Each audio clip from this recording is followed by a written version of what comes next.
Bem, boa noite a todos. Vamos dar início, então, a mais uma reunião das UTIs integradas. E hoje eu tenho, assim, a satisfação de apresentar um grande amigo, né? E a gente fala sobre jornada do paciente, então eu posso dizer que eu tenho acompanhado a jornada desse amigo, né, desde o princípio. E é uma satisfação muito grande hoje poder, então, contar com a presença do Dr. Salvador Gulo Neto. Ele está já há uns 4 anos fora do país, está em San Diego, e cirurgião de formação, e de uns tempos depois ele passou a se interessar e se dedicar de corpo e alma, literalmente, né, com a segurança do paciente. Hoje ele tem, né, é CEO de uma empresa, Safety for Me. Ele ainda está ligado, né, à Faculdade de Medicina da PUC e à Universidade da Califórnia. E a abordagem dele hoje vai ser segurança do paciente, a verdadeira revolução na saúde, que é o título, né? Um escritor também, é o título do seu livro, o qual eu tive a honra de ler em primeira mão, né? Então, Salvador, por favor. Muito obrigado.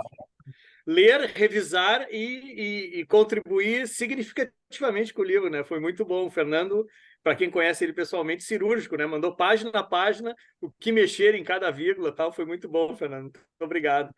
E uma alegria estar aqui com vocês, gente, compartilhar um pouquinho do que eu tô fazendo, da minha jornada e eu tenho defendido muito essa coisa de que a segurança do paciente é a verdadeira revolução da saúde, e eu vou tentar mostrar para vocês nesses slides aqui que eu vou apresentar, por que eu acho isso. Vou tentar contextualizar isso para vocês. Deixa eu ver se eu compartilho aqui.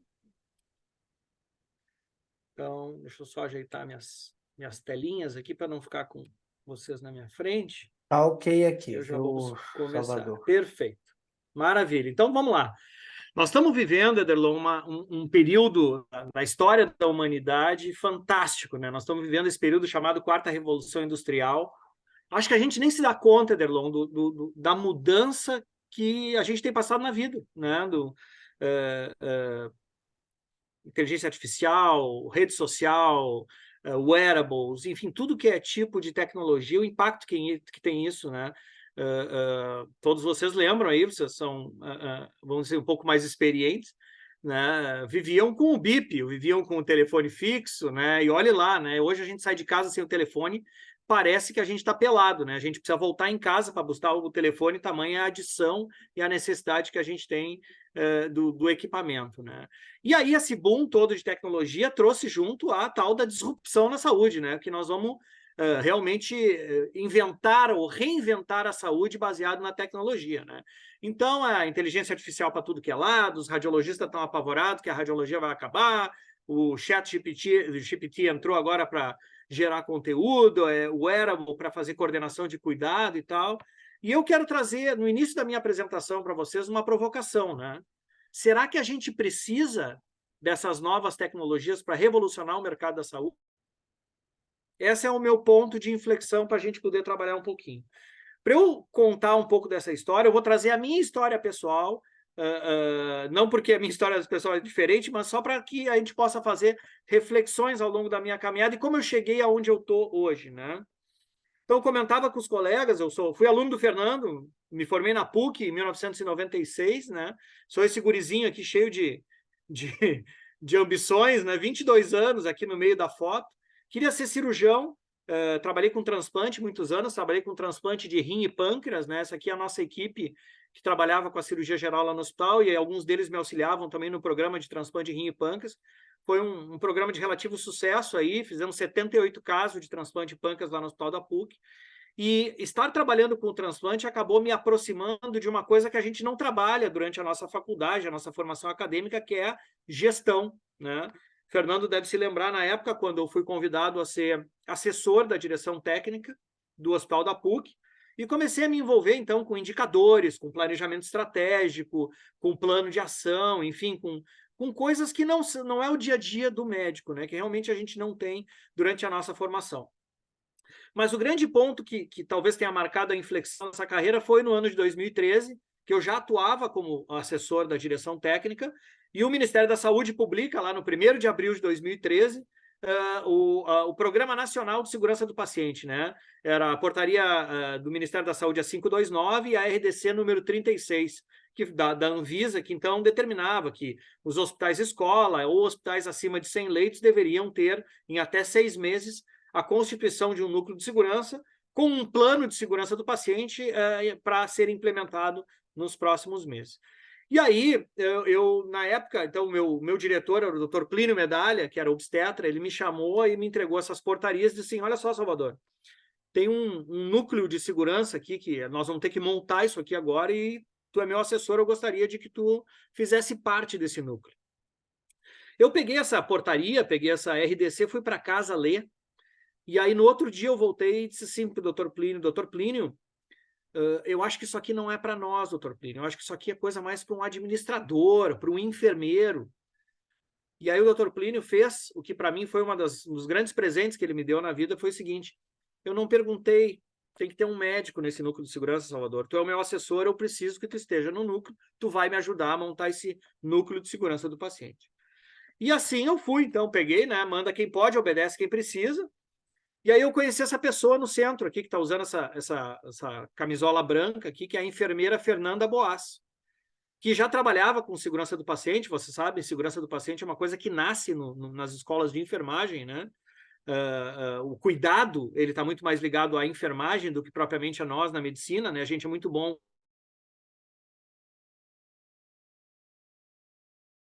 pontual do dia a dia, acaba sendo o enfermeiro que faz, né? O dono da enfermaria. Aí a Fernanda disse assim, Salvador, calma, vamos estudar isso junto e vamos fazer um núcleo de segurança bem interessante.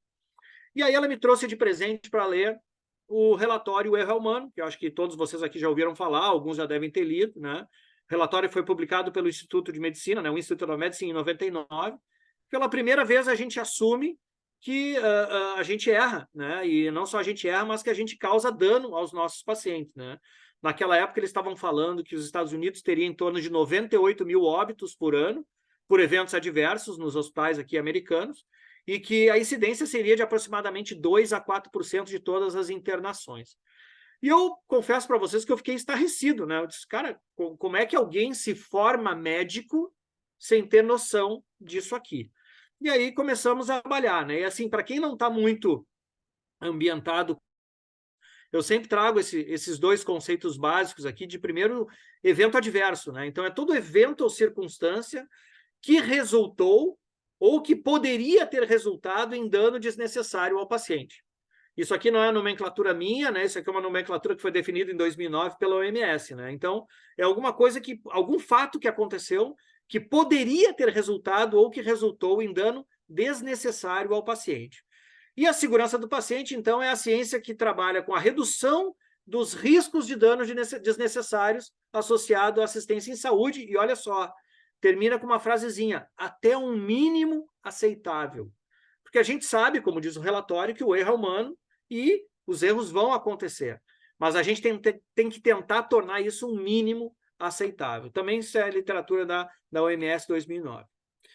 E aí, se a gente for olhar os números hoje, gente, os números mais atualizados, né? Então, assim, aquele relatório lá do erro humano estava totalmente subestimado, né? Nós estamos falando nos Estados Unidos hoje de aproximadamente 200 mil óbitos por ano nos hospitais americanos em função de evento adverso, e uma estimativa porque tem uma dificuldade de reporte desses números, né? Então se trabalha muito com dados estimados, de que em torno de 3 milhões de pacientes morrem no mundo por ano por causas que seriam preveníveis com adequados processos assistenciais. Então, vocês veem que é um absurdo isso, né? Se a gente pega o gráfico do CDC, lá, o Center for Disease Control, e a gente pontua a mortalidade, né? Os eventos adversos são hoje a terceira causa nos Estados Unidos. Primeira causa está lá, é doença cardíaca, né? O cardiovascular, em torno de 600 mil óbitos. Depois tu tem 570 mil é câncer. Terceira causa, evento adverso. Aproximadamente 200 mil, alguns falam em 180, outros falam em 190, mas varia pouco nesse universo aí de 180 a 200 mil óbitos por ano, né? Se a gente olhar no Brasil, a situação ela parece ser um pouquinho mais séria ainda, né? Um pouquinho mais grave, talvez, pela questão estrutural que a gente tenha, né? Então, a melhor estimativa que a gente tem é feita com a base do DRG, né, e ela foi publicada no 2º Anuário de Segurança Assistencial Hospitalar do Brasil de 2018, e fala em 235 mil óbitos, né, por falha em ambiente hospitalar, ou seja, um pouquinho pior do que a estimativa americana. E aí, se a gente plotar essa mortalidade num gráfico de mortalidade do DataSUS, e aqui eu peguei a mortalidade do DataSUS de 2019 para ser antes da pandemia do Covid, né? Vocês vão olhar lá que a primeira doença, em primeiro lugar, é as doenças do aparelho circulatório, assim como a experiência americana, né? 365 mil. E a segunda causa-morte no Brasil também é câncer, né? As neoplasias, 235 mil. Opa, 235 mil, olha, é o mesmo número que de evento adverso. Então, talvez no Brasil, os eventos adversos não são a terceira causa de morte, talvez seja a segunda causa de morte. Então, essa é uma coisa realmente estarrecedora para a gente que se formou para fazer o bem das pessoas, né, para fazer medicina. O fato é, gente, que nós trabalhamos numa indústria de elevado risco de morte para os pacientes e para nós, trabalhadores da saúde, vide o que nós passamos aí durante a pandemia, quantos colegas nós perdemos durante a pandemia, né? E o pior de tudo, sabe o que é? É que a gente não se reconhece assim. Muitas vezes os eventos acontecem e a gente olha e diz, aquele paciente não teve sorte. Ou eu ouvia dos residentes, né, comumente, esse paciente amuchebou. Pô, amuchebou, né? E se a gente for olhar a causa raiz da piora dos pacientes, muitas vezes eram protocolos que a gente poderia ter aplicado e poderia ter prevenido aquela piora clínica e, eventualmente, o óbito do paciente, né? Bueno, seguindo na minha história, peguei lá a portaria 529 do Ministério da Saúde, peguei a resolução 36 da Anvisa, botei embaixo do braço, fui estudar, né? Comecei a trabalhar com a Fernanda e montamos o tal do Núcleo de Segurança do Paciente do Hospital São Lucas da PUC, lá 2013, né? E aí começamos a fazer todas as coisas que todo mundo que trabalha com segurança do paciente já fez em algum momento, né? Fomos ler das outras indústrias, chamadas indústrias de alta confiabilidade, né? Fomos aprender um pouco dessa fonte, as usinas nucleares, a indústria da aviação, que é talvez hoje nosso maior benchmark, né, para a saúde, né? A saúde sempre se espelha muito na indústria da aviação, enfim, tem as cearias, né, as indústrias do aço, do petróleo, enfim. Fui aprender com como é que eles trabalham com esses processos de risco, né, para tentar mitigar, então, as falhas, né? A gente não ouve que tem morte e explosão em usina nuclear toda hora, né? A gente não ouve, graças a Deus, que tem avião caindo todos os dias, né? Hoje é a indústria mais segura e a gente sabe disso. Bom, a primeira coisa que a gente aprende é que protocolos simples de estruturação de processos salvam vidas, né? Não é à toa que a OMS fez a campanha para 6 metas internacionais de segurança do paciente, baseado na experiência da Joint Commission, e que nós adotamos isso no Ministério da Saúde do Brasil, fizemos uma ligeira adaptação nas metas, né? Nós temos hoje 6 metas nacionais de segurança do paciente, né? Elas são praticamente todas iguais, com exceção da meta 3 e na meta 6 no Brasil, porque na meta 3 internacional eles falam em melhorar a cadeia, melhorar a segurança nos medicamentos de alta vigilância, né? E no Brasil se entendeu que tinha que ampliar um pouco esse conceito e falar, então, melhorar a segurança na prescrição, uso e administração de todos os medicamentos, o que eu achei muito adequado, até do ponto de vista técnico, a decisão do Ministério da Saúde. E a segunda coisa também foi que na meta número 6 eles falam só em reduzir o risco de queda, né, de lesão por queda, e o Brasil incluiu, que seria um 7º protocolo, mas ele espremeu junto ao 6º, né, por ser um protocolo muito ligado à enfermagem, reduzir o risco de queda e também as úlceras de pressão, mas na verdade são as lesões por pressão, né, e até em função de muita desnutrição e da baixa qualidade assistencial que a gente tem, principalmente no interior do nosso país, né. Buena, e aí estou eu aí, como vocês podem ver, eu e a minha fiel escudeira aqui, a Fernanda, numa sala do Hospital da PUC, fazendo as nossas reuniões do Núcleo de Segurança. Estamos lá discutindo o protocolo. Aqui, especificamente, nós tínhamos uma reunião mensal para discutir um evento sentinela, né? Um evento adverso grave, para a gente tentar realinhar os processos e evitar que isso acontecesse de novo, né? E nesse ponto específico, eu lembro bem, nós estávamos batendo muito na tecla da equipe multiprofissional. Vocês podem ver aí que nessa foto tem muita enfermeira, tem técnico de enfermagem, esta senhora que está atrás de mim é advogada do hospital, aqui tem outro colega cirurgião, tem um colega da hematologia ali também, tem um colega da ortopedia, a gente tentando botar todo mundo junto, por quê? Porque isso era um dos critérios da ONA. A gente estava se preparando para a acreditação nível 1 no hospital, e a gente estava correndo atrás, então, da tal da equipe multidisciplinar, né? E aí veio a tal da acreditação, e eu estava, né, tava grandão na partida, estava achando que nós estava indo super bem, porque nós vimos nos preparando há bastante tempo, e nos prontuários, né, estava lá tudo escrito, bonitinho, né, tinha a evolução da enfermeira, a evolução do médico, a evolução do psicólogo e tal. E aí um senhor lá, que era o auditor, lá, o nosso avaliador da ONA, me pediu um prontuário, e eu, todo bamba, entreguei lá o prontuário para ele, né, ele começou a olhar, e olhou e disse, pá, tem a evolução da enfermeira, tem a evolução do médico, todos os profissionais evoluíram aqui mesmo, doutor Salvador. Eu disse, pá, eu estufei o peito, né? Eu disse, pá, estamos bem na partida, né? Aí ele me disse assim, mas olha que interessante, quando eu estou evoluindo aqui, vendo a evolução do enfermeiro, do médico, do nutricionista, a sensação que eu tenho é que cada um está falando de um paciente completamente diferente, porque as informações que cada um evolui estão super uma da outra. Pá! Aquilo para mim entrou assim como uma faca, uma punhalada, assim, né? Eu me dei conta de uma coisa muito séria, né? Trabalho em equipe é totalmente diferente do que a gente estava fazendo. É multidisciplinar e transdisciplinar são conceitos bem diferentes, né? E acho que vocês veem isso no ambiente de UTI, né? Hoje trabalhar em equipe, trabalhar em time, é a gente fazer o que está nessa foto, né? Cada um segurar a sua peça do quebra-cabeça de uma maneira que fique absolutamente acoplado a do colega ao lado e o da frente, de maneira que o conteúdo inteiro fique alinhado, né? E a gente forme mesmo esse trabalho de equipe. Acho que imagino o desafio que é hoje tu ter um trabalho de equipe dentro das UTIs, né? E isso certamente modifica o resultado assistencial que vocês têm, né? O fato é que a gente, como médico, a gente tem uma formação muito individualista, né? E eu, como cirurgião, posso falar de carteirinha isso, né? O intensivista é muito parecido com o cirurgião, a gente teve uma formação, acho que isso lentamente está mudando, né? Mas uma formação do lobo solitário do Velho Oeste, né? Que a gente tem uma bala de prata e a gente sozinho vai lá e resolve todos os problemas, né? E hoje a gente já sabe que não é mais assim, né? Eu comentava com os colegas aí antes de iniciar a apresentação que a gente ainda vê muita disputa de espaço entre médicos e enfermeiros, principalmente, né? E se tem uma coisa que é muito deletério para o nosso paciente é essa disputa de espaço entre essas categorias profissionais. Não quero entrar profundamente nessa discussão, mas o fato de haver uma briga entre essas duas categorias profissionais tem impacto na segurança do paciente. Ponto.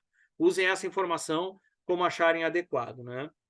O fato é que o trabalho de equipe ele faz toda a diferença em segurança do paciente. E aí, voltando para os exemplos, né, da aviação, vocês devem lembrar dessa situação que aconteceu lá em 2009, quando o Sullenberg, que era o piloto da US Airways, ele aterrissou esse avião ali no Rio Hudson, em Nova York, depois que ele perdeu as turbinas, né, quando ele o avião colidiu com pássaros, né, e ele não perdeu o controle do avião, ele perdeu a potência das turbinas que estouraram, né? E ele hoje, as pessoas acham que o avião aterrissou porque ele era o cavaleiro solitário do Velho Oeste, né? Ele era o jockey que fez isso sozinho.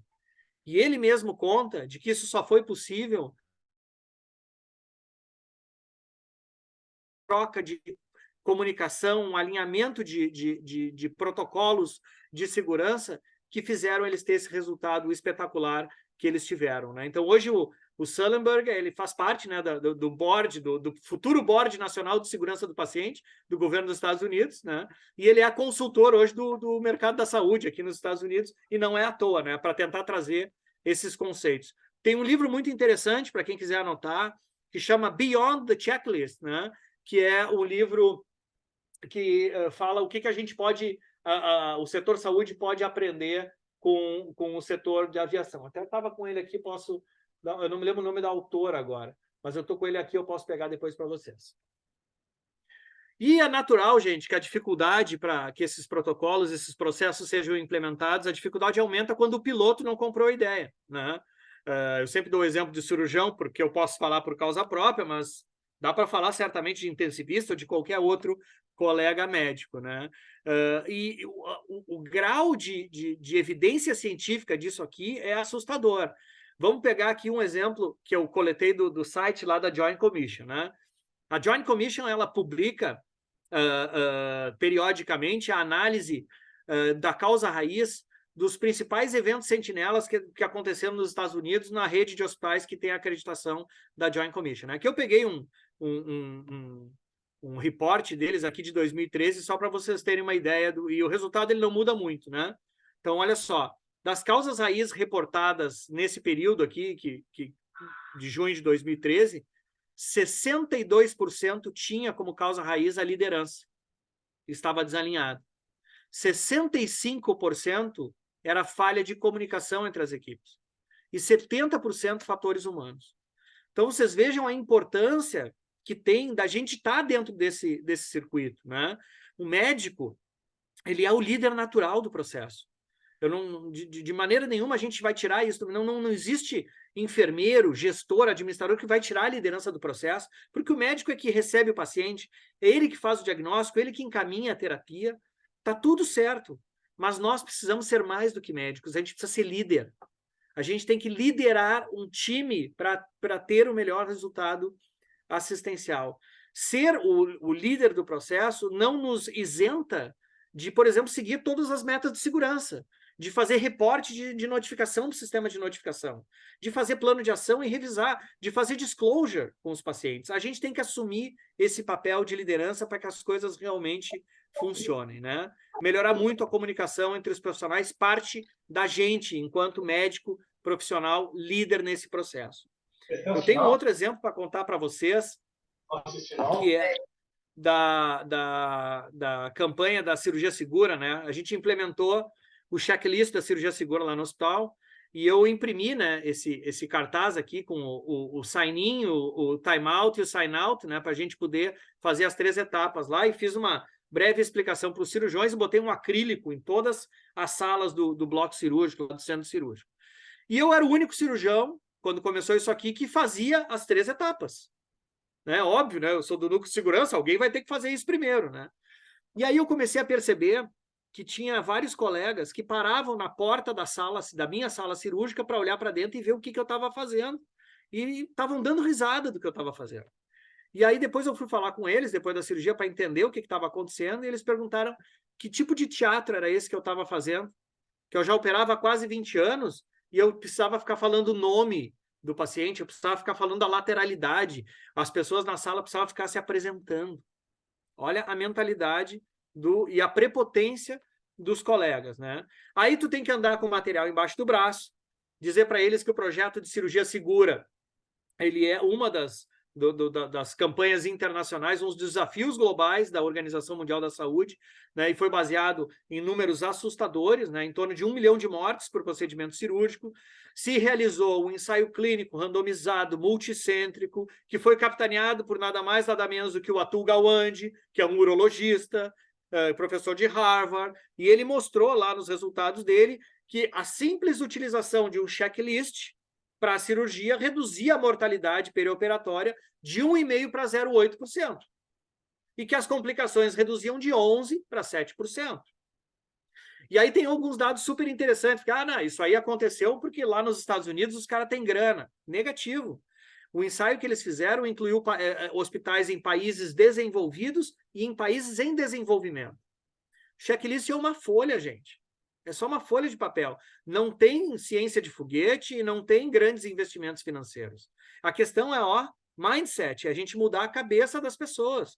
E eles colocam lá no disclosure do artigo que o mais difícil realmente era explicar para as pessoas que necessitavam uma mudança na forma de trabalhar, que tinha que aderir a protocolo, que tinha que trabalhar em equipe, que tinha que ser humilde para admitir erros, que tinha que realinhar processo. Né? Então, vocês veem que isso tudo é uma fala contínua. Não demorou para que vários colegas fossem lá na direção do hospital, bater lá e falar com o meu chefe e pedir a minha cabeça, né? Porque chegaram lá para o Plínio e diziam, Plínio, o que o Salvador, esse guri aí, está inventando agora, né? Quer me ensinar a operar. Agora eu vou ter que fazer agora eu vou ter que dar um termo de consentimento para o meu paciente, senão ele não pode entrar no centro cirúrgico, né? E aí, felizmente, eu tive uma liderança que me apoiou o tempo todo, né? O meu diretor, eu podia ter dito na época, né? Ah, não, esse colega aí, ele realmente não se preocupe que eu vou dar um jeito. Não, ele dizia ao contrário para os colegas. Olha, o Salvador está implementando as políticas de segurança do paciente do Ministério da Organização Mundial da Saúde e o nosso hospital precisa disso. Então, a mensagem aqui é a seguinte, né? Não tem como implementar protocolo de segurança do paciente se a liderança não topar. E aí a liderança, a gente inclui vocês, senhores, que são responsáveis por UTIs no Brasil inteiro, né? Então, tem que estar no discurso de vocês, e mais do que no discurso, tem que estar nas atitudes de vocês, porque a equipe segue é o que a gente, não é o que a gente fala, né? A equipe segue aquilo que a gente faz. Depois desse período, a minha vida deu uma grande reviravolta, a primeira grande reviravolta aí, e aí esse senhor que está no centro aqui, o Dr. Flávio da Costa Vieira, ele se elegeu presidente da nossa grande cooperativa médica, da Unimed Porto Alegre, e ele conhecia o meu trabalho lá do Hospital da PUC, e ele me convidou, então, para ser diretor lá da Unimed Porto Alegre, para trazer esses conceitos de segurança para dentro da operadora de plano de saúde. Olha que interessante, porque isso vai chegar na gente. Se preparem que isso vai chegar na gente. E eu adorei o desafio, né? Porque eu disse, bom, eu sempre tinha minhas restrições em relação às glosas, a questão das operadoras, e aí o Flávio me disse, bom, tu quer apitar, pega o apito, estou te entregando o apito aqui. E eu fui para dentro da operadora fazer esse trabalho com a rede prestadora de serviço, trazer segurança do paciente para as negociações.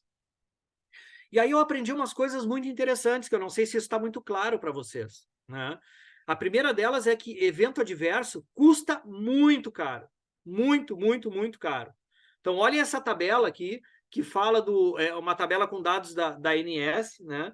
Então, assim, no ano de 2016... Ah, e um detalhe, essa tabela aqui, gente, não tem SUS, tá? Esses resultados financeiros aqui é só saúde suplementar, ou seja, é 1/4 de todo o sistema de saúde brasileiro. Vocês sabem que no Brasil 75% é SUS, 25% mais ou menos é saúde suplementar. Então, no ano de 2016, só na saúde suplementar, as operadoras de plano de saúde pagaram aos hospitais pela assistência 47 bilhões de reais. E os custos que foram atribuídos à insegurança assistencial estão na casa de 15 bilhões de reais. E os custos preveníveis em torno de 11 bilhões de reais. Agora me conta, gente, como é que vamos falar em sustentabilidade da saúde? Estávamos discutindo ali há pouco, ali, sinistralidade. Se a gente não falar em segurança do paciente. Não adianta a gente ficar discutindo glosa e fazendo glosa de agulha e contando seringa, se a gente não trabalhar protocolo assistencial. O nosso modelo financeiro, ele é perverso.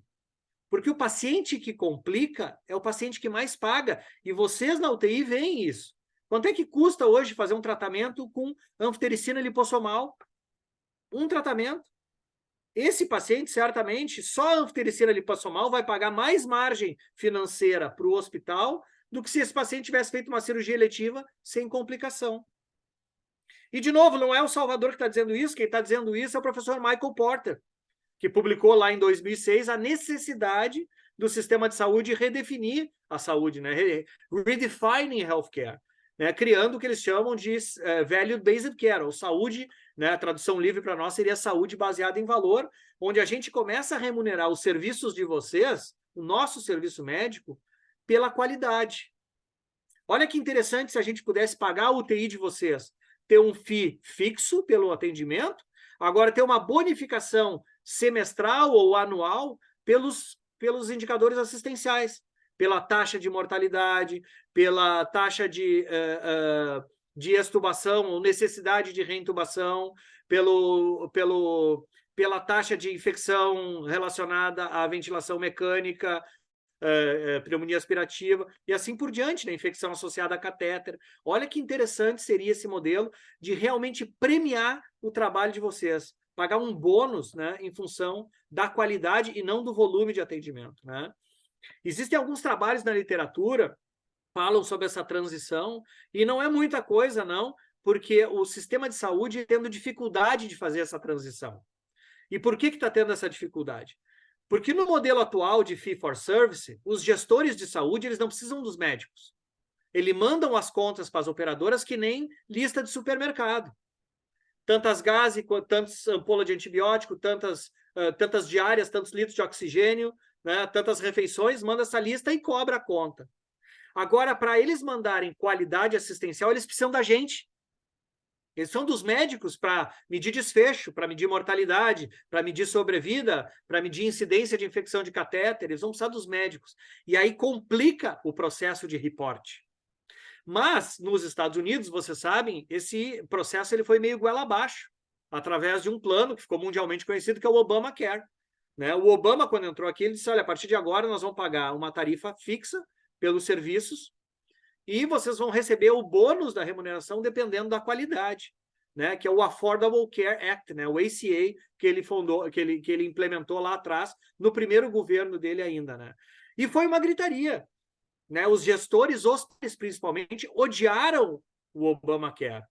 Agora, eu vou dizer para vocês, eu como um cara que trabalha com segurança do paciente, eu adoro o que o Obama fez, porque ele botou o bode na sala.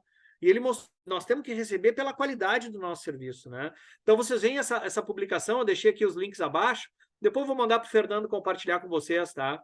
Então, assim, eles tinham um reporte ali que só nos primeiros anos do Obamacare, 87 mil pacientes foram salvos por não terem desenvolvido eventos adversos graves, né? Eventos sentinelas nos hospitais desde a implantação do Obamacare. E essa outra publicação aqui, ela é mais impactante ainda, tá? Essa publicação aqui, ela é da Conferência Nacional das Assembleias Legislativas, né? Sabem, os estados americanos, eles são realmente independentes, eles funcionam como uma nação independente, mas eles têm essa conferência nacional aí.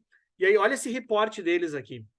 Eles reportaram que os dados preliminares mostraram, né, uma redução geral aí de 9% nas condições adquiridas em hospitais nacionalmente durante o ano de 2011 e 2012. Uma redução nacional nos eventos adversos relacionados a drogas, as quedas, as infecções e outras formas de dano induzido pela hospitalização. E uma estimativa de que eles preveniram aproximadamente 15 mil óbitos hospitalares e eles evitaram 560 mil lesões em pacientes, com uma economia no período de aproximadamente 4 bilhões de dólares, gente. Então, não é pouca coisa, que não é brincadeira o que nós estamos falando. Então, eu estou trazendo para vocês, do ponto de vista de segurança do paciente, qual é a necessidade que nós temos para fazer essa transição no modelo de fee for service para fee for value. E aí, quando eu estava lá na Unimed, tive a oportunidade, então, de criar um processo de remuneração baseado em valor. Nós fizemos uma parceria da Unimed Porto Alegre com o Hospital Mãe de Deus, que nós chamamos de Sistema 1, U de Unimed e M de Mãe de Deus, né? E nós utilizávamos a base do DRG, que acho que todos vocês conhecem aí, que nada mais é do que uma ferramenta que consegue codificar o tipo de hospitalização para ver o nível de gravidade, a necessidade de recursos para a gente poder avaliar a qualidade assistencial prestada. O que a gente queria na época era criar um sistema de saúde que gerasse, né, um aumento de qualidade e mais segurança para os pacientes. Né? A gente entendia por qualidade assistencial, então, reduzir evento adverso, reduzir as internações que não precisavam, né? Aquela coisa do paciente que cai na emergência e tu interna para fazer exames e aí faturar a conta, né? Reduzir readmissão hospitalar, fazer um processo de deshospitalização segura, no final das contas, né? Tu tem indicadores de qualidade para promover a melhor experiência do paciente. E assim nós fizemos, gente, ao longo do ano de 2017, nós pegamos a tabela de indicadores assistenciais do DRG e vocês podem ver que nos primeiros meses nós tínhamos mais indicadores vermelhos do que verde. E conforme a gente ia acompanhando e estabelecendo planos de ação, vocês percebem que lentamente a gente vai melhorando o número de verdes em relação ao número de vermelhos, né? E aqui na última linha, olha que interessante, as condições adquiridas nos eventos, né? Vocês vão perceber que elas aumentaram ao longo do tempo. Pô, Salvador, mas aqui está tudo verde, mas piorou o resultado? Sim. Quem trabalha com segurança do paciente sabe que é assim que acontece, né? O que tu tem aqui nesse início não é um resultado melhor, é uma subnotificação. As pessoas ficam botando, né, as coisas para debaixo do tapete. Por quê? Porque tu não tem uma maturidade na instituição de realmente reconhecer os erros e melhorar os processos. Quando tu começa a remunerar pela qualidade, e as pessoas entendem que o processo qualitativo é que vai ser remunerado, os erros começam a aparecer para te começar a melhorar o trabalho assistencial. Então, vejam que transformação interessante que nós estávamos aqui conseguindo com esse projeto. Mas não demorou muito, né, para que alguns cooperados da própria Unimed e alguns outros gestores entendessem que o projeto do DRG era só grana, do ponto de vista assim, a Unimed agora não quer mais me pagar as minhas consultas, as minhas internações, né, eles querem meter a mão na nossa grana, né, eles não conseguiam enxergar essa mudança de mentalidade que nós estávamos propondo, né? E o que aconteceu com o Sistema 1? O Sistema 1 acabou. Eu saí da Unimed e o Sistema 1 foi cancelado. E eu tirei algumas lições bem importantes dessa experiência, né? A primeira delas é que para mudar o modelo remuneratório a gente precisa de um plano de Estado e não um plano de governo, né? Isso aqui aconteceu muito bem enquanto eu estava lá, no que eu saí e o time perdeu um líder, né, um capitão, o projeto desandou. E a segunda coisa, meus amigos, aqui nós estamos entre médicos, a gente pode falar. Não tem como isso aqui funcionar se a gente não envolver o médico. Então, assim, se nós não entendermos o nosso papel de liderança nesse processo e nós realmente abraçarmos a causa de segurança do paciente, as coisas não vão mudar. Então, vocês estão percebendo que eu até agora não falei nada em tecnologia, né? Eu comecei a nossa apresentação aqui falando da quarta revolução industrial e como a tecnologia pode causar essa disrupção no mercado da saúde, né? E o que eu falei para vocês foi de mentalidade. Na verdade, eu falei de mindset, né? Eu falei de usar uma folha de papel para implementar um checklist, né? E a gente pode ter duas mentalidades, como vocês sabem, né? Ou mindset fixo, a mentalidade fixa, ou do crescimento. A gente pode olhar para este problema e entender que isso é assim mesmo, que a saúde é muito difícil, que é difícil trabalhar com os colegas, que os gestores não entendem isso aqui, e que nós não vamos dedicar muito esforço porque as coisas não vão acontecer. Ou a gente pode ser, né, agentes de transformação e realmente entender que essa aqui é, sim, a grande oportunidade e a grande revolução que o mercado da saúde precisa para atingir a sustentabilidade que a gente tanto fala e tanto busca, né? Acho que a gente tem que estar mais aberto para adesão ao colo, para trabalho em equipe, para exercer uma liderança de fato, sendo humilde na hora que precisa ser, aberto a um novo modo de cuidar, que integre todos os profissionais e dê importância, valorize todos os profissionais. Tem que estar aberto a um novo paciente que está extremamente informado hoje com o Dr. Google e rede social e WhatsApp, né? Eles sabem tudo, né? E está aberto a um novo modelo de remuneração que vai exigir da gente um trabalho diferente, né? Um trabalho de ter o nosso resultado assistencial medido, metrificado, né? Quantificado, né? E as novas tecnologias, Salvador, né? Elas podem trazer essa revolução na saúde ou não podem, né? E eu vou dizer para vocês que sim, elas podem nos ajudar bastante, mas, de novo, é uma questão de mentalidade. Quer ver os exemplos? Vacina para o Covid, né?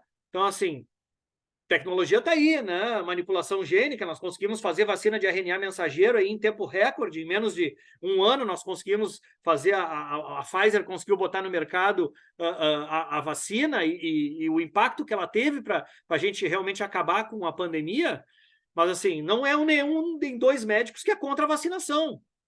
Então, mais uma vez aqui está a provocação, não é falta de tecnologia, mas como a gente usa ela. Né? Lá atrás, quando inventaram o estetoscópio, também houve resistência à utilização do estetoscópio. Depois, quando inventaram a ecografia, o ultrassom, também houve resistência para utilizar o ultrassom. Todas as tecnologias elas vão agregar valor para a gente se a gente saber utilizar elas. Né? Então, assim, telemedicina. A telemedicina ela só explodiu na pandemia porque não teve jeito. Né? Nos Estados Unidos, a telemedicina está regulamentada desde o início dos anos 2000. Só para vocês terem uma ideia, no ano de 2019, que é esse ano anterior à pandemia, 18% das consultas eletivas em saúde nos Estados Unidos eram realizadas com plataformas de telemedicina. Mas no Brasil, por um movimento corporativista, a gente não liberava a telemedicina. E aí tivemos que liberar na marra por um decreto do Ministério. Né? Não foi nem uma regulamentação do Conselho Federal de Medicina. Né? Então, olha a questão, de novo, de mindset, de mentalidade aí, atrasando a nossa evolução nesse processo, né? Alguns de vocês conhecem aí, acho que esse exemplo é excelente para a UTI, né? O robô Laura, né? O Laura utiliza, né, a tecnologia de inteligência artificial para botar junto o prontuário do paciente, todas as aferições de laboratório, de sinais vitais, e através dos algoritmos deles, eles conseguem predizer se o paciente está entrando em sepse ou não, mesmo que clinicamente ele não pareça séptico.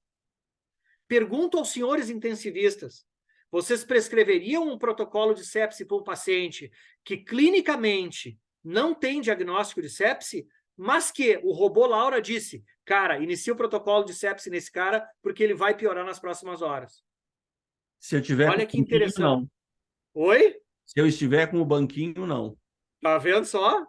Então, é complicada essa discussão aí, mas, de novo, é mindset. O Hospital da PUC tem, eu não sei se o Fernando está utilizando, mas o No Harm é uma plataforma de inteligência artificial que faz a análise de todas as prescrições para ver na interação medicamentosa, reconciliação de medicamentos, e muitas vezes a No Harm ela vai mandar lá a mensagem, Dr. Fernando, a sua prescrição parece estar inadequada segundo o guideline A, B ou C.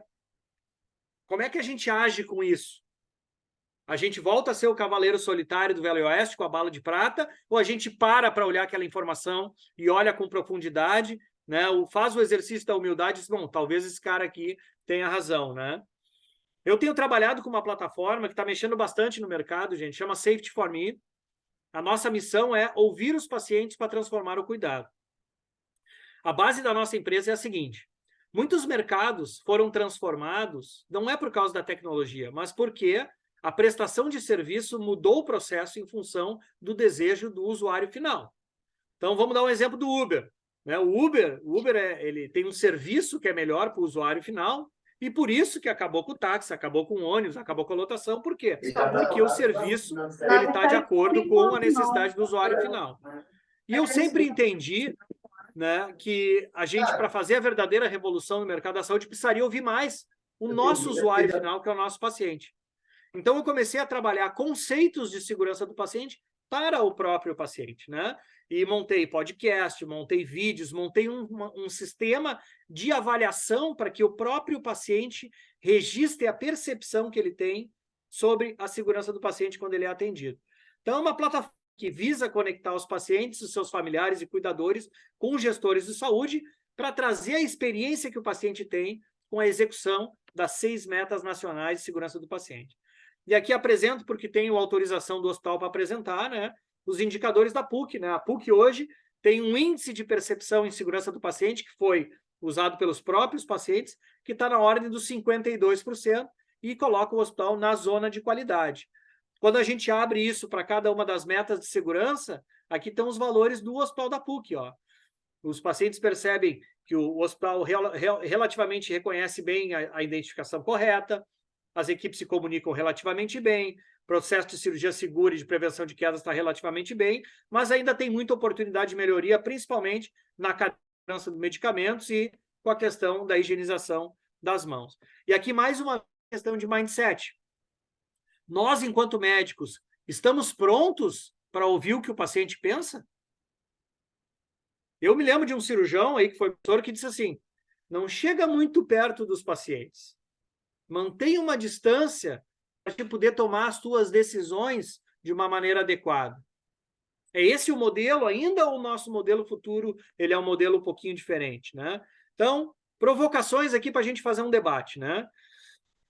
Eu estou encaminhando o final da minha apresentação dizendo para vocês o seguinte, a indústria da aviação hoje, na década de 70 e 80, na verdade, eles eram uma das indústrias que tinham muitos acidentes, era uma das indústrias que tinha muita insegurança, né? E muitos acidentes ficaram famosos, né? E talvez o mais famoso deles tenha sido esse, né? Que aconteceu lá nas Ilhas Canárias, o acidente de Tenerife, em 1977. 2 Boeings, né? O da Panam e o da KLM, se chocaram, né? Claro que essa foto não existe, essa foto é uma montagem, né? Mas morreu todo mundo. Foram 583 mortes nessa época, e esse acidente, entre outros, aí foram o gatilho que serviram para a indústria da aviação redesenhar todos os seus processos e trazer, né, a indústria da aviação para o patamar que eles estão hoje, né, de uma das indústrias mais seguras do mundo. Né? E eu sei que o Fernando não gosta do termo indústria da saúde, né? Mas a gente usa muito, o americano usa muito a indústria da saúde, né? E eu acho que a indústria da saúde, ela teve o seu acidente de Tenerife com a pandemia do Covid, né? acho que ficou muito claro para a gente, né, a fragilidade do sistema de saúde, né, o quanto o nosso atendimento hoje é hospitalocêntrico, né, a gente não tem um sistema de saúde propriamente dito, a gente está baseado em hospitais, a necessidade que a gente tem de trabalhar em equipe, né, como foi importante isso durante a pandemia, como a gente viu isso na pele, né, e a importância de aderir, da adesão das equipes aos protocolos assistenciais, né, é protocolo para fazer exame de Covid, é protocolo para indicar ressonância, é protocolo de isolamento respiratório, é para utilização de máscara, enfim, protocolos, gente, protocolos assistenciais, seja eles qual for, né? E tem também a questão do público leigo, né, que acordou para as questões de segurança, né, sem saber exatamente que estavam falando de segurança do paciente, mas que estão, sim, muito mais atentos e que tem informação hoje ao alcance das mãos, né? É só pesquisar no Google que eles encontram muita informação. Então, eu acho que nós tivemos aqui o nosso acidente de Tenerife, e eu espero que a gente tenha aprendido com o nosso acidente de Tenerife e a nossa pandemia, para que a gente possa caminhar para um ambiente mais seguro. E eu finalizo dizendo para vocês aí que eu realmente acredito que a verdadeira revolução da saúde é a segurança do paciente como pilar. A gente até pode usar a tecnologia, né? Mas antes de usar a tecnologia, a gente vai precisar redesenhar os nossos processos assistenciais, e porque esses processos são executados por nós, né, gente, por pessoas, né? E se essas pessoas tiverem o auxílio da tecnologia, ótimo, isso vai ser facilitado. Mas a tecnologia sozinha não vai fazer a revolução, ela vai precisar da gente aí, com certeza. Deixo os meus contatos aí para quem tiver interesse, estou em todas as redes, e foi um grande prazer aí poder estar apresentando um pouquinho do meu trabalho para vocês. E muito obrigado pela atenção. Muito bom. Doutor, muito obrigado. Excelente apresentação. Eu deixo aberto aí, né, para todos aqueles que quiserem interagir, fazer perguntas, questionamentos. Ciro, Ederon, vocês querem começar fazendo algum comentário, alguma pergunta? Por favor. Vamos lá, Salvador. Daí, Interrompi alguém aí? não. Acho que não. Não, ok. Bom, parabéns aí, Salvador. Acho que foi um belo overview, onde você usou aí a sua história para falar para a gente aí da importância desse tema.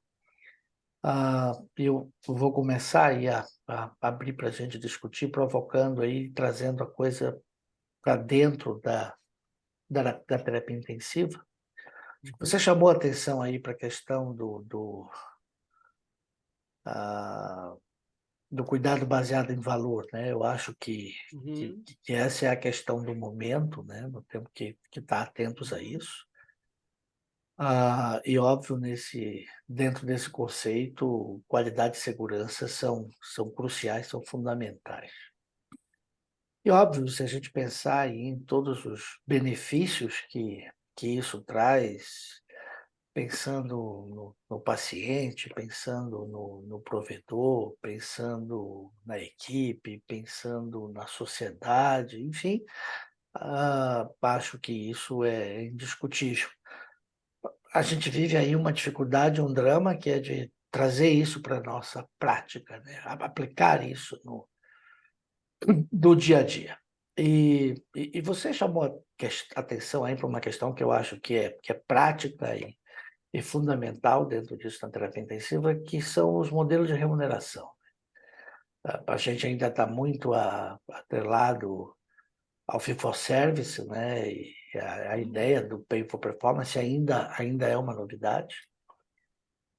E aí você citou o exemplo aí do programa que você tentou fazer aí para Mãe de Deus, Unimed e o boicote que isso teve. E eu acho que a gente continua vendo esse boicote, né?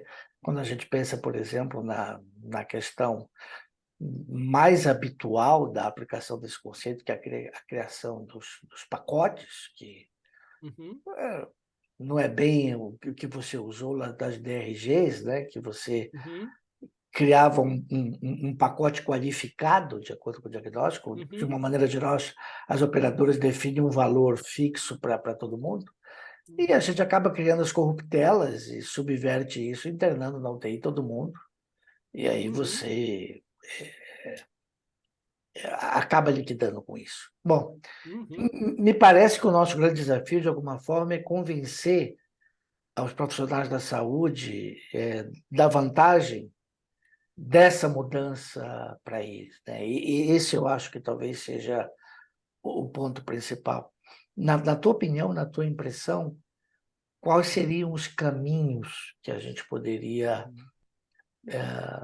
cursar aí para iniciar essa tentativa de convencimento dos profissionais de saúde do quanto essa mudança de mindset é importante? Então, Ederlon, hoje, vamos dizer assim, o que mais me apoia financeiramente, eu tenho trabalhado bastante como consultor tentando desenvolver esses modelos e não é simples, tá? Eu acho que tu tocou num ponto que, como que a gente vira isso, né? Eu acho que nós, médicos, a gente tem assim, não é um problema, mas é um vício de formação de que os nossos resultados assistenciais a gente só mede para mostrar em congresso médico. Aí eu acho que a gente deveria pegar esses resultados assistenciais e sentar nas operadoras de plano de saúde para negociar. E tornar isso dinheiro e mostrar para os colegas que dá para fazer dinheiro com isso. Então, por exemplo, você trouxe uma coisa que eu, como diretor de operadora de plano de saúde, eu ficava perdendo os cabelos. Tudo que era paciente com qualquer coisinha diferente, ele caía na UTI. E aí eu perguntava para o gestor do hospital, mas vem cá, qual é o critério de admissão em UTI que tu utilizou? Ah, não, o colega lá indicou, o paciente vai ficar melhor monitorado, nós trouxemos para a UTI. O que, como tu mesmo colocou, isso é uma corruptela, entende? Então, assim, se tu tens as coisas bem definidas do ponto de vista de protocolo assistencial, vamos lá, na UTI do Ederlon, para o paciente internar, qual é o critério mínimo para ele internar? Ah, ele tem que estar em disfunção respiratória, ele tem que precisar de suporte hemodinâmico, ele tem que estar... Eu não vou saber, não vou poder discutir contigo isso, mas tu tem uma lista lá de... O paciente tem que preencher algum daqueles critérios para entrar. E aí tu começar a medir resultado, e aí tu pegar esse resultado todo e sentar com as operadoras de plano de saúde, eu acho que hoje tu já tem eco dentro das operadoras para receber mais por isso. Não que a tua tabela de honorários vai mudar, mas a negociação de um bônus pela tua performance, ela já está na cabeça desses gestores de operadora. E aí, se tu, como gestor, consegue fazer isso, aí tu passa a ter uma coisa na mão muito forte para convencer os colegas, que é o bolso. Os colegas vão ver que eles podem receber mais pelo... E aí tu começa realmente, tu entra num ciclo virtuoso.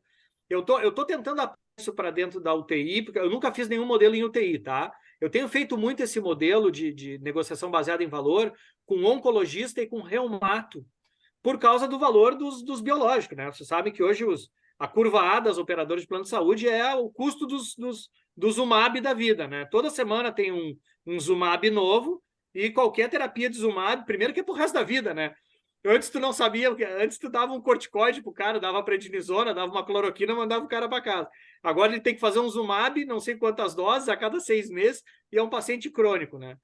Então, o que a gente está fazendo? A gente tem montado estruturas de aferição dos critérios de entrada do paciente, bem restritos, com protocolos bem restritos, e em vez de utilizar as drogas premium, a gente utiliza biosimilar, com uma economia de escala bastante importante, e aí o resultado ele é um share save. Tu consegue deixar dinheiro na própria operadora, paga um pouco a mais para o hospital e o resto vai para o bolso do colega.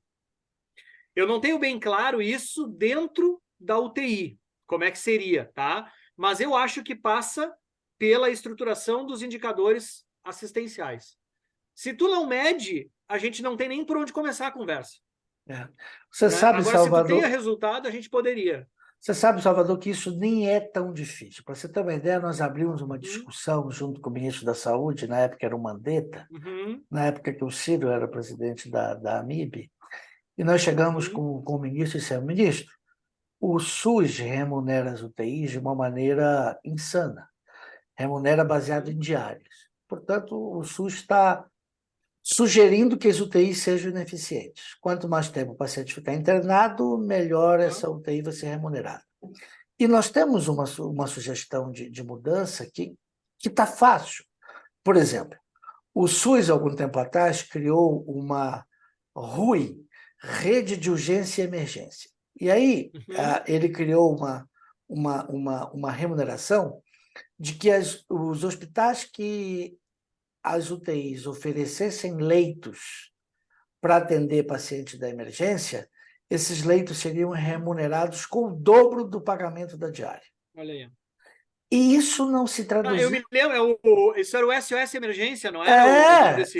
É isso aí. Era o SOS Emergência, eu me lembro disso aí. E isso não se traduziu em nenhuma melhora de assistência. Zero. Ministro, se o senhor, por exemplo, chegar e exigir que as UTIs apresentem indicadores de qualidade, como, por exemplo, que você acabou de falar, ela tenha dados, ela tenha indicadores de gestão, ela preencha requisitos XYZ, e nós apresentamos a sugestão desses critérios, ela será remunerada com uma diária dobrada, com a verba que era usada para essa RUI. E isso, com certeza, vai ter impacto em melhoria de qualidade. Então, a solução não tá distante. Falta, efetivamente, que alguém tenha a vontade de gerar mudança, porque aí você mexe no bolso, e aí, mexendo no bolso, é um grande driver aí para gerar mudança, né? Política de Estado. E o Mandetta, na época, comprou essa ideia. Ele, inclusive, formou um grupo de trabalho, chamou lá os funcionários de carreira dele e mandou formar um grupo de trabalho. Nós começamos a trabalhar, mas aí veio a pandemia, minha gestão também terminou, e logo em seguida, foi em 2020, começou a pandemia e a coisa deu no que deu. Mandetta saiu, então está que se reconstruindo de novo agora. Salvador, essa questão do cuidado em valor, eu vejo assim que tu deste uma ênfase bem grande ao aspecto econômico. Mas, por exemplo, tu pensa assim, o cara faz uma cirurgia, sei lá, pegar uma cirurgia de próstata. Então, ele operou, fez uma RTU. Em termos de valor, né? Como é que fica assim, a condição de saúde no pós-venda, vamos dizer assim, já que a gente está falando de indústria. Como é que fica incontinência urinária, potência sexual? Isso aí é levado? Como é que tu vai medir isso? E isso é o que tem que ser medido. O desfecho é que tem que ser medido. Exatamente, o desfecho é que tem que ser medido. Se a gente conseguir medir desfecho... Vocês têm um modelo, Fernando, dentro das UTIs que é muito mais tangível, muito mais fácil de fazer. Porque vocês controlam a entrada do paciente e a saída, você sabe o número de infecção que tem, você sabe a mortalidade. Eu sei que vocês são obsessivos, vocês têm a rede aí de dados das UTIs, vocês têm uma rede nacional, enfim, é mais fácil. Tem procedimentos que vai ser mais difícil realmente, né? Coisas, por exemplo, vai medir a impotência do cara, vai medir se o cara está com perda de urina numa RTU, né? Se está com incontinência urinária. Isso é realmente mais difícil. Mas tem uma clínica na Alemanha que faz isso, é o melhor lugar do mundo. Tu tem vários lugares que fazem isso, tu entende? E tem como fazer. Só que, de novo, tu mexe no incentivo. Esse que é a questão, gente. Por que eu dei um enfoque tão importante? Tu senta na cadeira de um gestor hoje, de um CEO de hospital. O incentivo hoje é volume. Ele vai receber mais pelo número de pacientes que entrar no pronto atendimento. Não é pela qualidade do serviço. Esse é o incentivo. O incentivo ele é volume. Então, eles olham o núcleo de segurança como custo, não é como investimento. Tanto é que quando tu precisa demitir alguém, o que tu faz? Tu vai lá e demite alguém do núcleo de segurança. Ah, não, o que aquele médico, aquela enfermeira... O Diego tá rindo lá, porque o Diego conhece bem essa história, né, Diego? Assim, pô, vamos ter que fazer um headcount aqui. O que esse cara do núcleo de segurança faz mesmo? Ah, mas quem sabe deixa a enfermeira tomando conta. Por quê? Porque o incentivo é vil. O incentivo, ele é para o volume. E nós, médicos, Fernando, aprendemos disso da mesma forma. Então, hoje... Tu sabe, eu botei lá, não botei os nomes, mas botei no livro, eu tinha colega que atendia consulta em 5 minutos com os pacientes de pé. Por quê? Porque o incentivo dele não era a qualidade da consulta, era o volume de pacientes que ele atendia por hora. Entende? De um diretor que a gente conversou várias vezes que eu tentava dizer para o cara que é a mesma coisa que custo. O incentivo. É isso, tu entende? Então, assim, isso é muito complicado. O cirurgião hoje, que tem o pior resultado assistencial, é melhor remunerado. Salvador, que o paciente complica, que o paciente vai para a UTI, tu reopera, entendeu? E Salvador, não podemos esquecer que a cabeça dos pacientes mudou. Esse cara que operou a próstata para ele, resultado não é apenas ter retirado a hiperplasia da próstata dele. Não. Resultado para ele é ele não ter incontinência urinária, é ele não ter a impotência. É impotência, isso aí. É isso ninguém mesmo. ter xingado ele lá durante a É isso aí. internação, é ninguém ter negligenciado o controle da dor, enfim. Matheus, levantou a É mão isso aí. aí, pode perguntar. Matheus, Bora, quem é Matheus. que levantou a mão primeiro? Eu posso falar? Pode? Então tá bom. Ô, Salvador, muito obrigado pela sua palestra aí. Foi extremamente importante para mim. Eu trabalho com o Ederlon no Hospital do Servidor, eu sou diarista lá. Eu também sou gestor de um hospital particular, de uma rede grande aí em São Paulo. E para mim, especialmente, esse assunto tem uma relevância importante porque o nosso hospital passou por uma certificação pela JCI no ano passado. Eu fui responsável por um dos capítulos, então eu vi o hospital inteiro, sou intensivista, né? Eu vi o hospital inteiro. Foi uma experiência muito importante para mim, algo que eu gosto muito, que é da segurança, mas que ultimamente vem me deixando meio chateado em algumas circunstâncias, meio porque o que acontece? Lógico, na época da certificação, a gente teve tudo funcionou muito bem, a gente vê várias coisas, mas a gente vê também o mindset de muitas pessoas realmente complicado. Aquilo que você falou do cirurgião é verdade. É engraçado que tinha cirurgião que trabalhava em 5 hospitais, 3 com JCI, aí você vai implantar JCI no seu, ele não quer. Gritaria, Ele quer, né? porque... vai mudar tudo aqui agora. Era o melhor hospital para trabalhar, agora vai encher de papel para eu preencher. Isso, perfeito.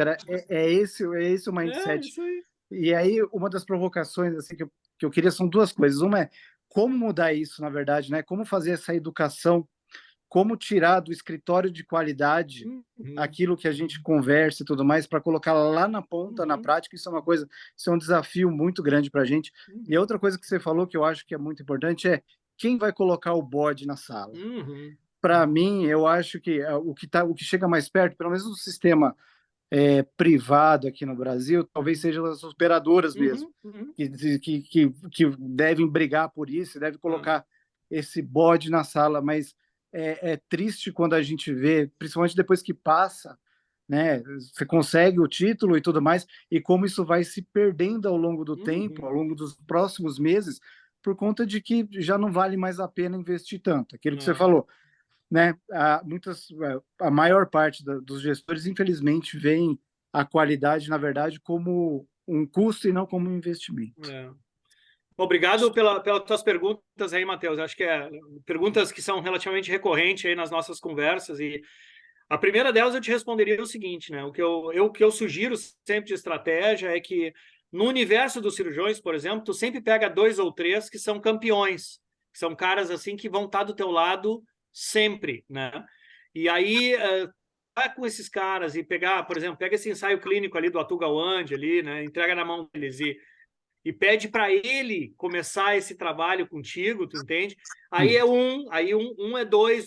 Tem um TED, não sei se tu já viu um TEDx daquele, que é um maluquinho dançando no parque. Ele é só um, aí vem um amigo dele, dança, o segundo dançando junto, é o Dancing Guy. Aí quando vê o parque inteiro tá dançando junto, ele causa ele contamina as pessoas, ele contagia, né? Então, é uma estratégia que eu acho que ela funciona. Ela não é rápida, né? Ela demora um certo tempo, mas eu acho que no prazo de 1 a 2 anos tu consegue mudar e ter pelo menos uma adesão de 30% a 40% do corpo de cirurgiões, utilizando 2 ou 3, assim, que seriam células de disseminação, aí, que pudessem ser uma espécie de, sabe, tipo, chamar 2 ou 3 e dizer, tu pode me ajudar, eu preciso de ti. Tu vai ser o guardião da cirurgia segura, eu preciso que tu comece a conversar com os colegas, eu preciso que tu comece a fazer com teus residentes, enfim, né? Para ir gerando a mudança. Não tem muita fórmula mágica aí, né? A segunda coisa que tu comentou, eu tenho sentido na carne, Matheus, a questão da mudança de remuneração, porque assim, quando eu monto a minha plataforma, a Safety for Me, eu estou montando ela com a cabeça de gestor de núcleo de segurança. Eu achei que eu estava construindo uma coisa sensacional para ser usada em núcleo de segurança. Porra, eu como gestor de núcleo, eu quero ouvir os pacientes para poder mexer nos processos, né? E aí o que acontece? Quando eu comecei a vender a plataforma para os gestores de núcleo de segurança, olha, eu não lembro de um, Matheus, que não gostou. Todos eles tinham essa mesma vontade que eu. Só que isso sobe no processo de assinatura e quem assina o cheque é o CFO, o CEO. E aí, o que eles olham? Eles me dizem o seguinte, cara, tu quer que eu pague por uma plataforma que vai ensinar os pacientes que a gente pode errar aqui dentro e eles ainda podem usar essa informação para me processar. Essa é a mentalidade deles. Tá? E aí, o que acontece? A maioria deles não assina. E aí, os colegas dos núcleos de segurança me ligam dizendo, não consegui a aprovação do projeto, faltou verba, quem sabe do ano que vem. É sempre conversa, mas eu sei que tem uma agenda oculta que eles não querem botar isso na mão do paciente. E aí, o que eu tenho percebido, e é assim que eu tenho crescido, Matheus. O Fernando estava lembrando no início ali da nossa conversa, a sinistralidade das operadoras de plano de saúde explodiu 90% nesses últimos meses, ano aí pós-pandemia. As operadoras estão com água no pescoço. E eles viram que essa fórmula de negociar desconto e glosa, cara, ela já exauriu, nós estamos num limite que não tem mais para onde correr. E essa incorporação de nova tecnologia, tu bota biológico, tu bota a TAV, né, esses dispositivos intracardíacos, os caras não tem mais como fugir de bancar isso. A ANS está incorporando essas tecnologias. Então, eles vão ter que descobrir possibilidades diferentes para fazer redução de custo. E nós estamos entregando para eles de bandeja que segurança do paciente, ou seja, falta de segurança do paciente, pode impactar em até 30% do custo deles. E aí a pressão vai vir de cima, Matheus. É por isso que eu sugiro para colegas como vocês que estão aqui, de que se preparem e saiam na frente nessa negociação. Se vocês tiverem uma negociação ou um modelo de negociação estruturado nas UTIs de vocês podem ir proativamente nas operadoras e dizer, olha aqui, cara, eu tenho aqui uma fórmula para ti, tu vais economizar comigo e, além disso, tu vai me pagar mais. Opa, o cara já vai te ouvir diferente. O que tu vai fazer? Eu vou fazer o seguinte, para entrar na minha UTI é assim, índice de infecção de catéter é isso, protocolo assistencial é isso, eu não vou sair usando anfotericina lipossomal para qualquer um, os protocolos são... Tu entende? Tu vai lá e tu ajusta com eles antes, tu vai medir isso e aí tu consegue fazer a virada, né? Mas eu concordo contigo, acho que vai vir de cima para baixo e essa virada em segurança do paciente vai vir do bolso, vai vir da fonte pagadora e não do prestador de serviço. Obrigado, Salvador. Luciano. Bom, muito obrigado, doutor Salvador, pela aula excepcional, sem comentários. Eu queria, já que é o momento de provocações, uma rápida provocação. Eu acho que nós podemos até recorrer à filosofia antiga, né? Afirmar algo não quer dizer que eu esteja negando outra coisa, né? Então, da mesma forma como existe o corporativismo da Unimed, que impediu o progresso de todo um protocolo, existe também esse viés economicista, né? Financeirista das administradoras. E, claro, o sujeito que está fazendo um trabalho sensacional, como o professor que acabou de dar aula, acaba sendo pressionado de forma para uma ou para outra. Até porque, como cirurgião, a Associação Médica Brasileira aceita que o cirurgião no Brasil é remunerado pelo ato operatório. Ele não é remunerado por mais nada. Tem 22 visitas para uma GDP, ele ganha a GDP. Né? Então, assim, eu queria saber como que a gente pode trabalhar com isso, não no hospital de qualidade, não no APUC, não no servidor. Aqui é diferente. Agora, no hospital da porta da fábrica ali que é o problema. E hoje nós temos uma problemática adicional aqui, e com certeza o professor está sabendo. A proliferação de OSS, né? Em que eu confesso a minha ignorância, talvez a ignorância seja global, mas confesso a minha, eu não sei se as OSS têm critérios de planilhas de qualidade, eu não sei, eu desconheço. Muito obrigado. Não, a tua provocação ela é ótima, Luciano. Assim, acho que duas coisas, né? Primeiro, nós estamos falando aqui para pessoas que, por sorte, por felicidade, por talento também, estão em serviços bons e referência e que pode ter esse nível de conversa, né? A nossa realidade no Brasil, ela infelizmente, ela é muito distante da realidade que a gente vive aí nesse serviço de vocês, né? Eu tenho visto, por exemplo, do ponto de vista de núcleo de segurança do paciente, eu diria assim, 20% dos hospitais do Brasil, a gente tem um levantamento da Sobrasp, né, que é a Sociedade Brasileira de Segurança do Paciente, em torno de 20% dos hospitais do Brasil tem núcleo estruturado e funcionante, em torno de 30% a 40% dos hospitais do Brasil tem núcleo formalizado, mas não atuante, ou seja, tem um papel lá que um diretor assinou, mas ninguém sabe, né, onde é que é o tal do núcleo, e em torno de 30% dos hospitais não sabe nem o que é núcleo de segurança do paciente.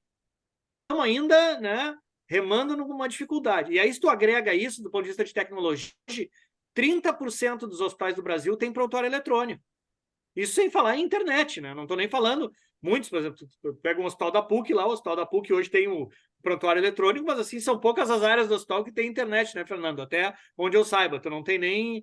Então, realmente são realidades muito difíceis, né? E acho que o Luciano trouxe... Como é que a gente chega a isso nos hospitais que não tem essa estrutura? Não tem fórmula, eu acho que a gente tem que começar do básico mesmo, não tem como fazer. E agora, essa questão da transformação, da maneira como a gente se remunera, e eu bato muito na tecla da remuneração, eu dou uma ênfase, como o Ederlon viu bem na minha apresentação, da questão financeira, porque falar de segurança do paciente só por segurança do paciente, sem mostrar para os gestores o custo disso e o potencial de retorno, se eu não falar isso, eu já morri na casca. Você não vai evangelizar ninguém. Você não vai evangelizar ninguém. Ninguém. Se eu não falar de dinheiro, tu entende? Tá lá o sonhador lá do... É que nem o Semmelweis, eu tô louco num hospício, né? Vou me botar num hospício dizendo que o Salvador é o cara da lavagem das mãos lá, vou botar ele no hospício para morrer que nem o Semmelweis morreu louco, sozinho, né? Então, tem que falar de dinheiro, não tem jeito. Falar em evangelho que nem um jesuíta, né? No caldeirão. Isso aí. É isso aí. Tem uma pergunta da Lília aqui. Deixa eu ver. Como tu vê as métricas de hora profissional de saúde, do médico, Então, da enfermagem, do fisioterapeuta, né, com relação à questão da qualidade assistencial? Então, isso tem vários viés. É a Lilian, né? Foi a Lilian que perguntou. Lília, isso. Lilian. Primeiro que no Brasil, que a gente vê a questão da métrica, ela nem é respeitada nos RHs, né? Porque a gente sabe o que acontece. Como os hospitais pagam pouco, é muito comum, por exemplo, um técnico de enfermagem fazer de dia no hospital da PUC e de noite ele vai para o hospital de Canoas lá fazer o turno invertido e tal. Que tipo de qualidade tu vai ter, né? Então, assim, se tu pudesse remunerar bem essas pessoas para que elas tivessem realmente um emprego e tu pudesse bonificar elas pela qualidade do serviço, aí eu acho que realmente a gente estaria mudando as coisas, estaria fazendo diferente, né? Mas acho que é um dos grandes impeditivos que a gente tem, né? Gente, vamos combinar, né? Assim, de novo, vocês trabalham em instituições de referência, mas a qualidade do nosso profissional de ponta, pelo menos do que eu tenho visto no Brasil nos últimos tempos, é muito difícil, né? Então, assim, técnico de enfermagem, até enfermeiros, gente. Tem muita escola de enfermagem que está formando enfermeiros assim, com uma qualidade baixa, né? Baixa. Eu vejo aqui nos Estados Unidos, por exemplo, você sabe que o técnico de enfermagem é uma profissão que não existe, né? Então, assim, o cara, para ser o técnico de enfermagem, é que ele é enfermeiro formado, né? Ele é o RN básico, né? E aí depois eles podem se especializar. E esses tempos, eu precisei de um antibiótico, por exemplo, eu tenho rosácea, volta e meia, eu preciso fazer um curso de antibiótico, não posso prescrever aqui. Tipo, vou consultar, vou gastar uma grana, não sei o quê. Eu entrei na CVS e eu consultei com uma enfermeira num pronto atendimento. Hoje, os pronto atendimentos aqui nos Estados Unidos, você sabe, né? CVS, Walgreens, Walmart, todos feitos por enfermeiros, né? Então, assim, eu acho que é uma questão mais qualitativa do que por hora mesmo, né? E sei que tem toda uma dinâmica de trabalho em UTI, que tem que pagar por hora e tal. Eu sei que é difícil mexer nisso, né? Principalmente nos hospitais públicos, onde tem concurso público e tal. Mas a gente vai ter que avançar para uma métrica que inclua a qualidade e acho que isso vai acontecer primeiro, naturalmente, nos hospitais privados. É mudança de cultura, né? Se a gente pensar na aviação, se faz manejo de fadiga, se cuida disso, gerencia-se fadiga. Nós, dentro da saúde, é obsceno, por enquanto, falar nisso, né? Em algum momento, essa cultura vai ter que mudar. Salvador, uma coisa que eu tenho observado é que, embora tenha, sim, digamos, a globalização dentro das instituições de saúde, do administrativo, gerencial com o assistencial, o que eu observo é que tem um gap monstruoso entre o pessoal que controla o dashboard e quem está na beira do leito. E eles não entendem, cara. Não entendem. Infelizmente, e eu não os culpo, não é? Porque não é da formação deles. Então, eu vejo assim que hoje há uma preocupação muito grande da alta gestão, vamos dizer assim, que o médico entenda do aspecto econômico, ou pelo menos tenha noção, mas quem está do outro lado não tem um mínimo de noção do aspecto essencial. E isso cria um vazio enorme para que a gente possa ter melhor resultado. Tu tem alguma ideia de como poder minimizar isso aí, como que funciona aí nos Estados Unidos? Fernando, o que eu tenho visto cada vez mais e provoquei ao longo da minha apresentação é o seguinte, assim, eu acho que nós médicos, nós temos alguns buracos de formação. Um dos buracos de formação é gestão. Né? Tu, por exemplo, tu aprendeu a gestão na marra, assim como eu, nós fomos junto para Canoas, virar gestor lá do gestor da UTI, o gestor do centro cirúrgico, aprendemos no meio fazendo, meio lendo, meio na marra, a gente não teve formação para isso. Segurança do paciente é outra coisa que não fez parte da nossa agenda. Trabalho multiprofissional não fez parte da nossa agenda. Eu acho que uma grande parte disso se deve, nós podemos mitigar isso com a nossa formação, tomando essa rédea, tu entende? Então, assim, se a gente é um líder hoje que se envolve, né, nas questões administrativas e mostra por A mais B como é que as coisas são, eu acho que a gente tem mais poder. Eu acho que por muito tempo a gente, pode ser, terceirizou isso, Fernando, isso ficou na mão de gestores sem a menor condição, tu entende? E aí daqui a pouco tu vem com decisões monocráticas, né, de pessoas que não têm a menor noção que estão decidindo, tu entende? Do ponto de vista assistencial. Então, acho que esse é um espaço para a gente ocupar, Fernando. Acho que isso minimizaria bastante, né? Eu tenho visto hoje muita formação aqui nos Estados Unidos, tanto de MBA como curso de pós, assim, de grandes escolas, Ivy League, formando muito médico e enfermeiro para assumir esses postos de trabalho, né? Inclusive, tem MBA específico hoje para ser, por exemplo, diretor médico de hospital, para ser o CMO, né, que é o Chief Medical Officer deles, né? Então tem um aqui, por exemplo, do lado que eu estou louco para fazer, que é da Universidade de Irvine, que é o Chief Medical Officer, que é um MBA de 2 anos, formação intensa. Então acho que é um espaço para a gente poder... Porque a coisa técnica, Fernando, para eles vai ser muito difícil absorver. Demorou uma vida inteira para ser intensivista. Agora, do ponto de vista de gestão, eu acho que é mais fácil para a gente absorver. Sim. Tu entende? Então, eu acho que é um espaço para a gente, profissional da saúde, ocupar. Bom, nós já estamos aí já com quase 1h30, né? Ciro, algum comentário mais, Ederlon? Eu acho que foi muito boa aí a discussão, Salvador, muito obrigado. Acho que ficamos aí com várias questões para a gente poder tentar mudar o nosso mindset. Eu acho que esse é o desafio. Aliás, eu acho que nós temos um adicional, além de mudar o nosso mindset, nós temos que ser agentes de mudança nos mindsets de quem está ao nosso redor. E eu só tenho a agradecer aí pela discussão e espero que você volte outras vezes aí com a gente, para a gente poder bater um papo gostoso como foi hoje. Muito obrigado. Estou honrado de estar aqui no meio dessa turma aí. Muito obrigado pela oportunidade, de coração. Olha aqui, tu falaste, ó. Olha aí, ó. É lá de Milão, lembra? Olha que legal. Quarta Revolução Industrial. Esse livro é muito bom, cara. Esse livro é muito bom. Realmente, legal. A Quarta Revolução é um título curioso, né? E é do Schwab, lá do Fórum Econômico, né? Então tá, Salvador, uma satisfação aí. Mestre Fernando, um grande abraço para você. Ciro, prazer aí. Prazer, Salvador, obrigado. Com as ordens aí, tá bom? Um grande abraço. Um abraço. Boa sorte aí, abração. Tchau, tchau. Valeu.